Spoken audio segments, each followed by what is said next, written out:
Everyone, this is Faiz again, founder of Macro Pakistani. हमने last time बात करी थी कि पाकिस्तान का सेविंग्स रेट बहुत कम है और इसकी वजह से वो इन्वेस्टमेंट नहीं कर पाते।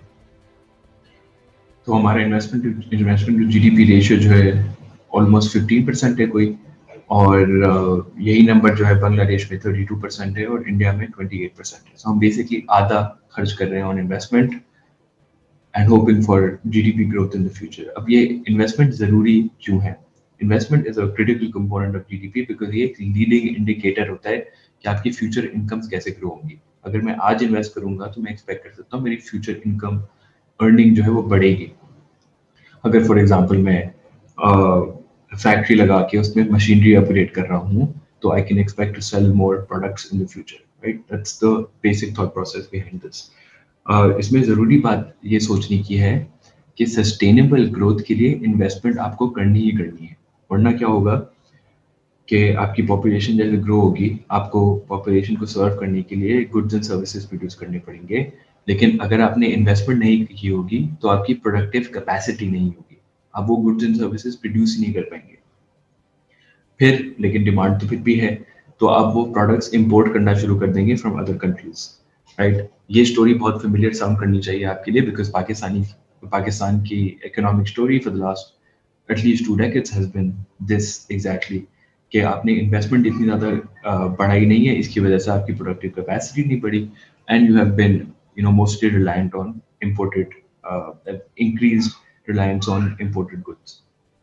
अब इन्वेस्टमेंट की अगर थोड़ी डिटेल में बात करें, इसके दो मेजर कंपोनेंट्स होते हैं। एक होता है ग्रॉस फिक्स कैपिटल फॉर्मेशन और दूसरा होता है चेंज इन इन्वेंटरीज। अगर मैं पहले फिक्स कैपिटल फॉर्मेशन की बात करूं, that is really just investment in productive assets के मैं लॉन्ग टर्म के लिए प्लांट में इन्वेस्ट कर रहा हूँ, मशीनरी में इन्वेस्ट कर रहा हूँ, maybe I am constructing a building, residential हो, कमर्शियल हो, ये सारी चीज़ें जो हैं वो इसमें फिक्स कैपिटल फॉर्मेशन में आती हैं। प्लॉट खरीदना इन्वेस्टमेंट में नहीं आता, राइट? तो पाकिस्तान का जो प्लॉटिस्तान इसेंशियली बना हुआ है कि जो भी एक्सेस पैसे पड़े हुए वो प्लॉट्स खरीद लो, that's not counted in investment. what you need to do is increase capital stock। ठीक है, एक हमने फैक्टर्स ऑफ प्रोडक्शन की एक जमाने में बात करी थी कि लेबर, कैपिटल और टोटल फैक्ट्री प्रोडक्टिविटी तीन चीजें होती है जिससे sources of growth for GDP जो होती है।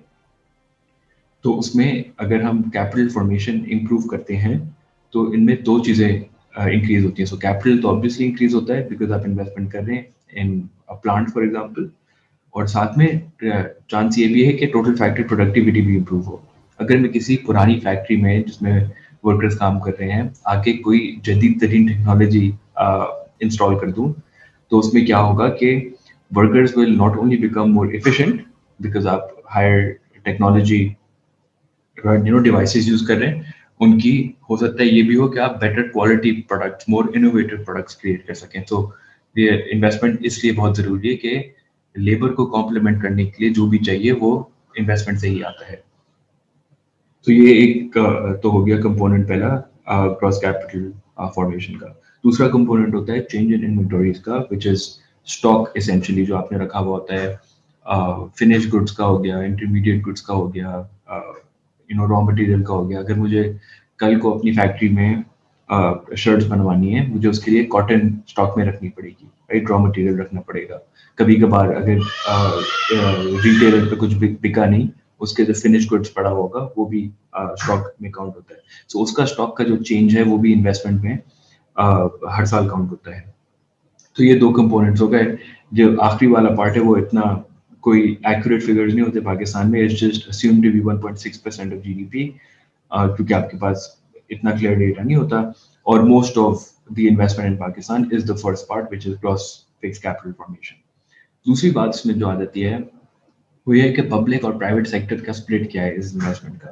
ठीक है, 1990s में ये स्प्लिट होता था कोई 50-50 और उस वक्त हमारे इन्वेस्टमेंट टू जीडीपी 20% तक होती थी, राइट? बेसिकली टिपिकली जो होता है the public sector investment crowds in private sector investment. अगर आप बाकी एशियन मिरेकल्स की बात होती है कि वियतनाम में क्या हुआ, कोरिया में क्या हुआ, उसमें बेसिकली स्टेट डिसाइड करता था अच्छा ये सेक्टर है which looks like it will be strategic for us, of national interest, उनके लिए high technology products for example हो गए फॉर कोरिया, तो हम इसमें पैसा डालेंगे और फिर प्राइवेट सेक्टर इसमें पैसा डालेगा, राइट? सो क्राउडिंग इन कहलाती है ये। तो पाकिस्तान में भी ये कोशिश की जा रही थी कि पब्लिक सेक्टर इन्वेस्टमेंट बढ़े, तो 50% आपकी इन्वेस्टमेंट जो है पब्लिक सेक्टर से आती थी, which was great, it was a nice balance. अब को ये रेशियो जो है कुछ है 68% प्राइवेट सेक्टर इन्वेस्ट करता है और 32% पब्लिक सेक्टर इन्वेस्ट करता है, राइट? 70-30 रफली स्प्लिट हो गया ये अब, और ये नीचे जाए जा रहा है बिकॉज आपके फिजिकल स्पेस ही नहीं है आपके पास, अगर टैक्स नहीं कलेक्ट कर पा रहे, गवर्नमेंट के अखराजात वैसे ही इतने सारे हैं, तो वो ये डेवलपमेंट स्पेंडिंग को प्रायोरिटाइज नहीं कर पाते, ठीक है, इस तरीके की इन्वेस्टमेंट को। जब उनके पास पैसे आते हैं उनको पहले देना है जो आपकी इनएफिशिएंट स्टेट ओन्ड एंटरप्राइजेज हैं, उनको कोई 6% उनकी इन्वेस्टमेंट, गवर्नमेंट की इन्वेस्टमेंट उनकी तरफ जाती है, और बाकी जो है इन्वेस्टमेंट जाती है to the federal government, provincial government और even at a district level.